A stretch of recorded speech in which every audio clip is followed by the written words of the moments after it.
Se torne membro do clube do canal no Edson Castro Oficial e tenha acesso a conteúdo exclusivo, entrevistas exclusivas que a gente faz com convidados, cortes exclusivos e tudo isso por R$5, menos do que uma coquinha gelada. Além de conteúdo exclusivo, você ajuda a gente a continuar produzindo conteúdos como esse no YouTube. Link na descrição do vídeo e no primeiro comentário fixado também. Bem, amigos, acabou. A gente vai ver aí o começo de uma nova cultura infantil. E o que eu quero dizer com isso? Você, millennial, Gen Z, ou você, talvez mais velho, baby boomer, talvez tenha tido um pouco isso. Nós fomos as últimas gerações a ter tido uma criação com canais infantis. Baby boomers não, mas os millennials tiveram o Cartoon Network, né? Tiveram a programação da TV Cultura, programações dedicadas na TV Manchete. A geração Z teve um pouco mais disso, teve Nickelodeon, teve Disney XD, teve diversos outros canais que faziam isso, só que agora acabou, né? A gente teve as versões... Tinha um brasileiro também, não tinha um canal brasileiro infantil? Pois bem, todos eles estão chegando ao fim e é uma tristeza porque é uma mudança de formato. O fim da TV linear tá trazendo o fim dos canais infantis também. O fim dos canais infantis no Brasil. Quem tá boiando e não sabe de nada, a Paramount acabou de anunciar o fim, o encerramento dos seus canais na TV por assinatura, sendo eles MTV, MTV Live e o que nos interessa aí, né? A Nickelodeon, a Nick Jr., Comedy Central e Paramount Network. Fazendo assim com que nos últimos anos tivemos o fim de Discovery Kids, Disney XD, Disney, a TV Globinho há muito tempo. Agora vamos ter o fim da Nickelodeon e só vai sobrar aí o canal do Cartoon Network. Mas então isso vai sumir de fato? Não vamos ter acesso a mais nada disso? Não, vai tudo pro streaming da Paramount, Pluto TV e tudo mais. Só que acontece que, como todo mundo já sabia, é o fim da televisão. A televisão está morrendo. Ah, mas não vai acabar nunca, vai demorar. É isso aqui, gente. Só que nós tínhamos há um tempo atrás vários canais infantis. Os que sobraram eu vi aqui. A Discovery Kids ainda existe e o Tooncast também. Porém, todos os outros já foram encerrados. E o Cartoon Network talvez seja o grandão aí que continua vivo. Mas por quanto tempo, né? Mas ele continua forte lá no streaming da HBO, que pertence ali os direitos do Cartoon Network. Mas é isso, gente. A gente já devia ter se acostumado com isso há muito tempo. A TV já tem seus dias contados. Bom, não é o fim da programação infantil, não é o fim dos desenhos, não é o fim de programação para crianças. Crianças ainda vão consumir muito, criança é um público que consome muito e que é uma fatia do marketing muito importante para o capitalismo de hoje em dia. O que acontece é que com o fim da TV linear, essa TV que tem começo, meio, enfim, programação da 1, das 2, das 3, das 4, das 5... isso tá acabando, principalmente a TV a cabo tá sofrendo uma crise muito grande, é a primeira de todas a ruir. Muito curioso, né? A gente achava que a TV a cabo ia destruir a TV aberta, quando na verdade a TV a cabo foi a primeira a ruir, né? Mas com isso, esses canais mais focados para o público infantil não fazem tanto sentido de ser mantidos porque são muito caros, eles requerem uma estrutura e muitas dessas operações, inclusive, já estão até sendo todas centralizadas, né? Então tá tudo na América Latina, tá tudo numa coisa só. E isso significa algumas coisas ruins, que são principalmente uma questão que tinha de uma qualidade ou de um padrão alto, de uma elevação dessa produção, né? Porque quando você tem essa questão de você ter essa briga entre canais, essa briga por audiência, briga-se por ter um padrão de qualidade, pela retenção da audiência, você também tinha uma questão muito grande de um padrão de qualidade altíssimo que se mantinha, com esse branding, quando você sabia exatamente quem é. Com essa pulverização que tem hoje, o que acontece, mesmo que um programa esteja num streaming, não necessariamente o streaming ele é responsável por esse programa. Então, você pode estar vendo um desenho na Max, mas isso não quer dizer necessariamente que foi a Max que produziu esse programa. Ela pode ter sido produzida por uma produtora do Canadá, do México, tudo mais. E hoje, uma coisa que me preocupa mais ainda, né, que talvez pra mim seja um pouco de... Principalmente quando a gente tá falando do assunto criança, é a questão do YouTube. O YouTube Kids, pra mim, é uma bomba. O YouTube Kids é uma bomba dentro do próprio YouTube. Acho que é uma coisa que você fala Você quer deixar alguém que trabalha no YouTube meio louco? Chega lá e fala assim, YouTube, Kids. Os caras já... Assim, porque pra eles, assim, é uma questão tão sensível, assim, e você vê que ninguém chega numa solução muito boa pro YouTube Kids, né? Que é o desespero deles, assim, o que tá sendo exibido pra criança, o que as crianças estão consumindo, como tá sendo exibido. Todos nós já ouvimos histórias e já vimos conteúdo baixíssimo, né, de IA slop, brain rot pra criança, conteúdo apelativo, baixíssimo nível. E aí, o pai, que infelizmente é a maioria no Brasil, né, que é o pai que trabalha, é o pai que não tá o tempo todo em casa, é o pai que não consegue fazer um acompanhamento contínuo do próprio filho, ele não consegue mais ter a garantia. Olha que tristeza que eu vou... Nossa, isso aqui é muita tristeza. Isso já virou um bordão meu, né? Olha que tristeza que eu vou falar. Mas olha que tristeza que eu vou falar aqui, ó. O pai, ele não consegue mais ter a garantia do que o filho dele tá vendo. Então, se antes, numa década de 90, nos anos 2000, você sabia assim, pô, eu vou deixar meu filho assistindo um Nickelodeon, vou deixar meu filho assistindo um Discovery Kids, vou deixar meu filho assistindo um Cartoon Network. Pô, ele vai ver uma bobajada aqui, mas eu sei exatamente o que é controlado, isso passa por um crivo, isso passa por um padrão de qualidade. Hoje o filho no YouTube, no TikTok, ele tá vendo ali, pô, gente, ele tá vendo ali, a gente viu o caso do Ítalo Santos, né? A gente viu exatamente quem é que tá na internet. Então essa falta de curadoria, né? A curadoria da TV Cultura, que falamos aqui em corte há pouco, é exatamente o que vai faltar para muitos pais, principalmente para os pais que mais precisam, né? Esse padrão de qualidade. Então, não é à toa que a gente vê crianças hoje que crescem com conteúdo adulto, já consumindo conteúdo adulto muito grande.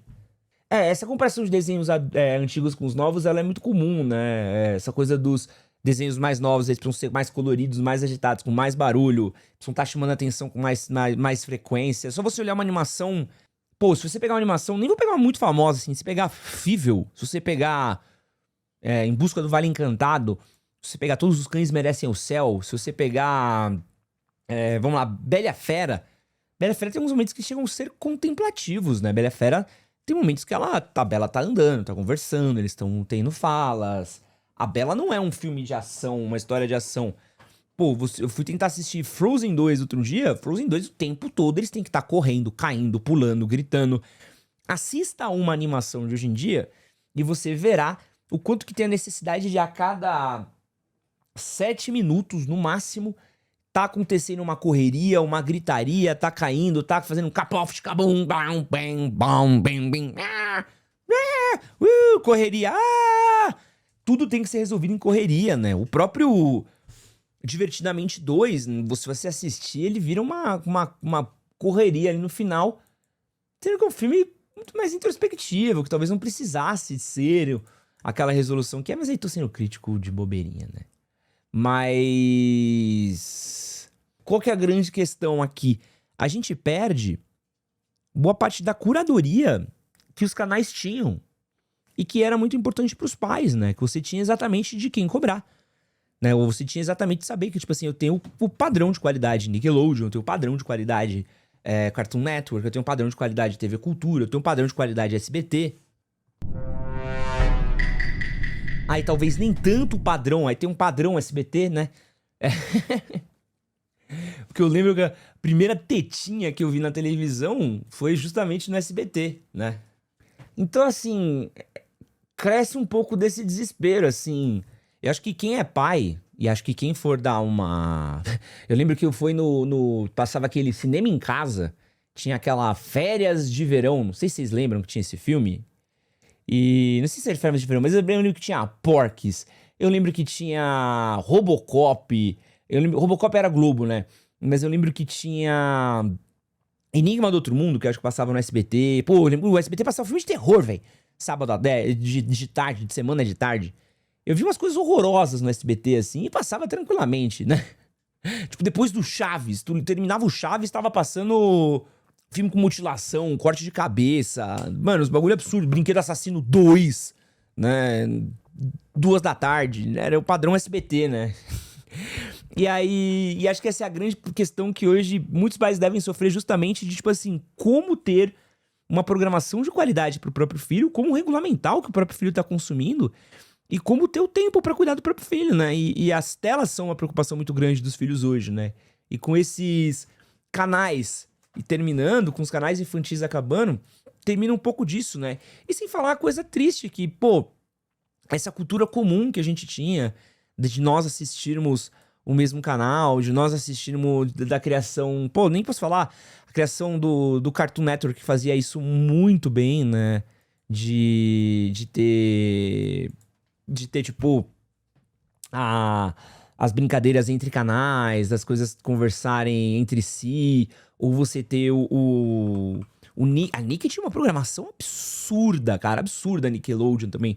Nickelodeon entrou nessa brincadeira de fazer a programação junto um pouco mais depois, mas você tinha o Nick at Night, com programas de desenhos antigos e séries antigas, você tinha as animações da Nickelodeon, pra mim, né, eram muito mais, eram transgressoras também no sentido de ser mais malucas, menos... É que o Cartoon Network era um padrão muito alto, né? Cartoon Network, pra mim, foi uma revolução na animação e acho que é um papo aqui pra um outro dia, assim. Mas o que o Cartoon Network fez pra animação nos anos 90, cara, é uma coisa, assim, que a gente vai ter que... A gente vai demorar... A gente precisa louvar, porque foi coisa que... Boa parte dos bons desenhos, a gente herda bons frutos até hoje, assim. Mas é uma pena, né? É uma pena. Eles vão virar cada vez mais selos, vão virar produtoras, e no fim não vai nem sentido existir, né? Vão virar, tipo, qual que é a diferença ter, tipo, Nickelodeon na Paramount? Nenhum. Então acaba, né?